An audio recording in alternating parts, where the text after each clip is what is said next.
నమస్కారం. ఈరోజు ప్రశ్న కరీముల్లా గారు యూట్యూబ్లో పంపారు. కుండలిని శక్తి అంటే ఏంటి? ఇక్కడ మనం అర్థం చేసుకోవాల్సిన విషయం ఏంటంటే రకరకాల శక్తులు ఏమీ లేవు. కుండలిని శక్తి ఇలా రకరకాల శక్తులు లేవు. ఉన్నది ఒకటే శక్తి, అది విశ్వశక్తి. ఆ విశ్వశక్తి ఈ మొత్తం విశ్వమంతా నిండి ఉంది. కొద్దిమంది ఏమంటారంటే మన లోపల కుండలిని అన్న ఒక భాండాగారంలో అతి ఎక్కువగా నిండి ఉంది అని చెప్పు. కుండలిని అనేది ఒక శక్తి భాండాగారం, అంటే ఒక బాక్స్, ఒక బ్యాంక్ ఆఫ్ ఎనర్జీ. అంటే అది శక్తి కాదు, ప్రత్యేకించేది ఒక శక్తి కాదు, అదొక బ్యాంక్, ఎనర్జీ బ్యాంక్. ఒక్కసారిగా హై టెన్షన్ పవర్ని ఓపెన్ చేస్తే ఎలా ఉంటుంది అంటే హెవీ ఎలక్ట్రికల్ పవర్ని ఒక్కసారిగా ఓపెన్ చేస్తే ఎలా ఉంటుంది, అలాగే కుండలిని అనేది ఒక అత్యంత ఎక్కువ శక్తి ఉన్న భాండాగారం. దాన్ని ఓపెన్ చేస్తే దానికి ఓపెన్ చేయాలి అంటే తగిన జాగ్రత్తలు తీసుకోవాల్సి ఉంటుంది. హై టెన్షన్ పవర్ని హ్యాండిల్ చేస్తుంటారు అందరూ ఎలక్ట్రికల్ ఇంజనీర్స్. దానికి తగిన జాగ్రత్తలు తీసుకొని దానిపై వర్క్ చేస్తూ ఉంటారు. అంటే అలాగే మనం కూడా ఈ కుండలిని అనే ఒక శక్తి భాండాగారం గురించి తెలుసుకొని దానిపైన పని చేయాలి, దానికి సంబంధించిన సాధన చేయాలంటే దానికి తగిన జాగ్రత్తలు వహించి ఆ జాగ్రత్తలు ఏంటో తెలిసిన ఒకనొక సరైన గురువును పట్టుకొని చేయాల్సి ఉంటుంది.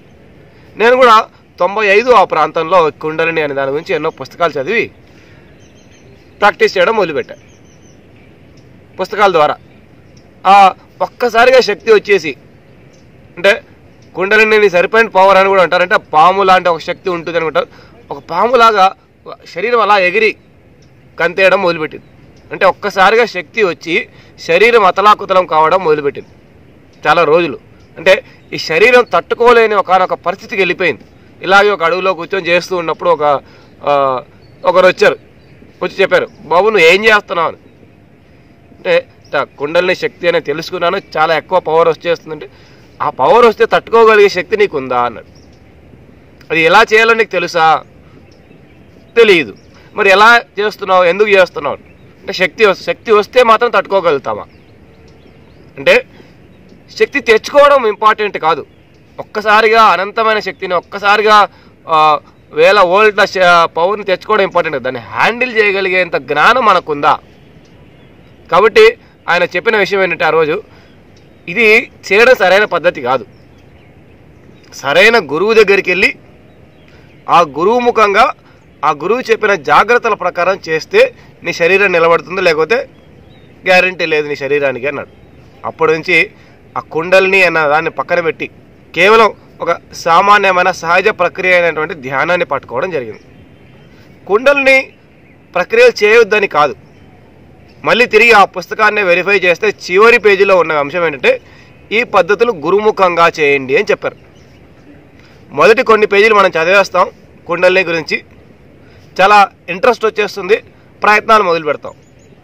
కానీ అవి తప్పనిసరిగా ఒక ధ్యానం తప్ప, ఒక సహజ సిద్ధమైన ప్రకృతి ధ్యానమో లేకుంటే ఆనాపానసతి ధ్యానం తప్ప మిగతా అన్ని ప్రక్రియలు కూడా సరైన గురువు దగ్గర నేర్చుకొని వారి ఆధ్యానంలో చేస్తేనే సరిగ్గా ఉంటుంది.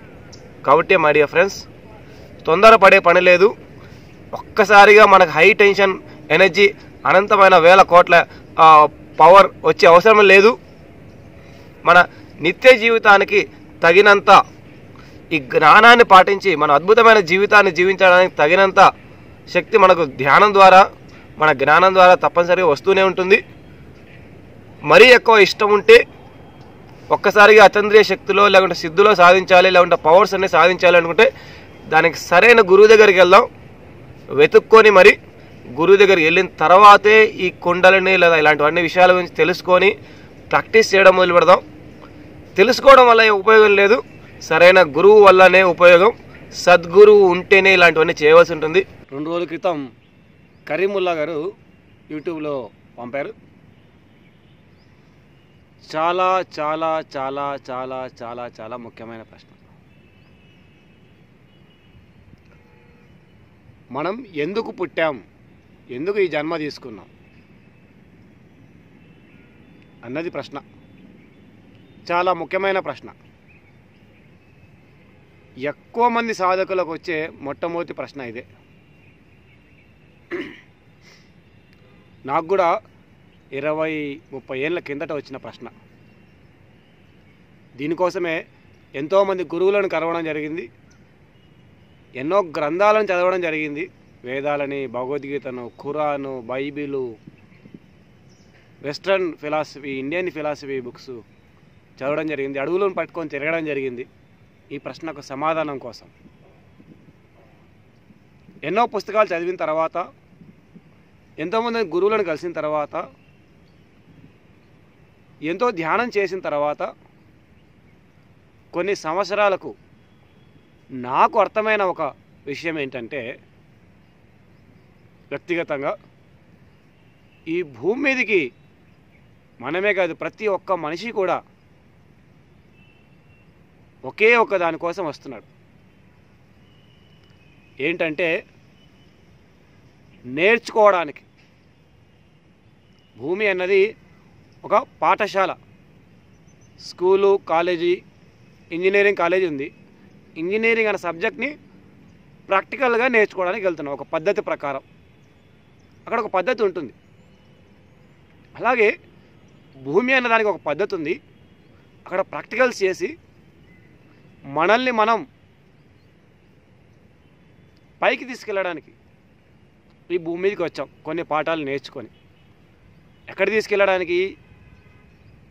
మనిషి నుంచి దైవత్వం వైపు మనల్ని మనం తీసుకెళ్ళడానికి. అంటే ప్రతి మనిషి కూడా పుట్టింది ఒకే ఒక కారణం చేత. ఆ కారణం ఏంటంటే దైవత్వాన్ని పెంపొందించుకోవడానికి లేదా బుద్ధత్వాన్ని పెంపొందించుకోవడానికి. ప్రతి మనిషి, ప్రతి రాయి, ప్రతి చెట్టు, ప్రతిదీ కూడా దైవంలో భాగమే, దైవత్వంలో ఒక భాగమే అని ప్రహ్లాదుడు ఎప్పుడో నిరూపించాడు. ఒక స్తంభంలో అంటే ఒక రాయిలో ఉన్న దేవుడిని బయటికి తీసుకొస్తే, దైవత్వాన్ని బయటికి తీసుకొస్తే లోక కళ్యాణం జరిగింది. మరి మన లోపల ఉన్న దైవత్వాన్ని బయటికి తీసుకొస్తే మన కళ్యాణము లేదా లోక కళ్యాణం జరగదా? కాబట్టి మై డియర్ ఫ్రెండ్స్,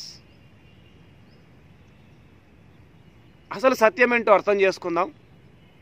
ఎందుకు పుట్టామో అర్థం చేసుకుందాం.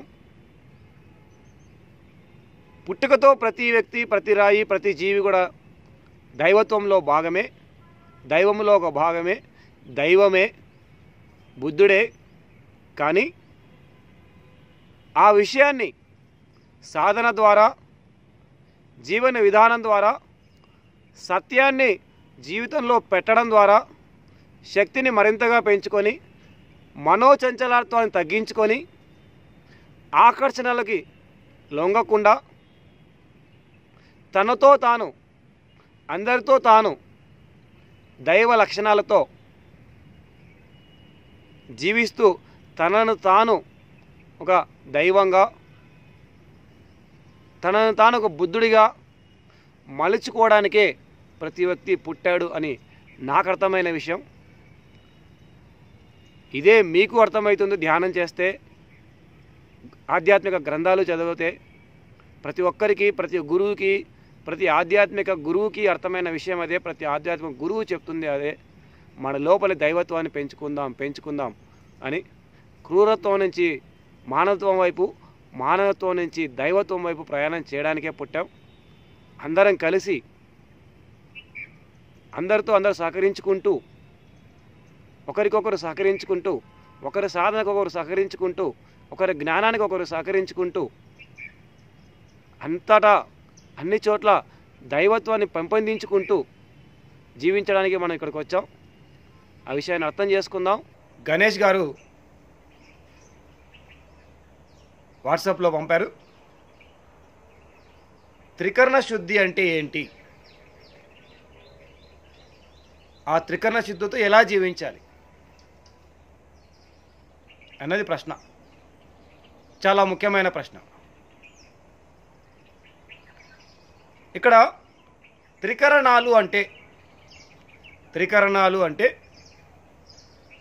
ఈ జీవితాన్ని మనం సృష్టించుకోవడానికి వాడే 3 కరణాలు.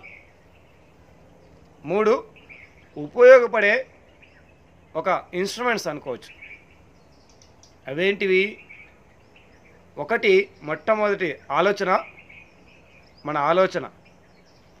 2వది మన మాట. 3వది మన చేతలు, అంటే మనం చేసే పనులు. ఈ 3 ద్వారా, అంటే మన ఆలోచనలు, మన మాటలు, మన చేతల ద్వారా మనం ఈ ప్రపంచాన్ని సృష్టించుకుంటూ ఉంటాం. అంటే మన చుట్టూ ఉన్న మన ప్రపంచాన్ని సృష్టించుకుంటాం. ఈ 3 ద్వారానే మనం ఆనందంగా ఉంటామా, బాధగా ఉంటామా, అనుకున్నది సాధిస్తామా, సాధించలేమా?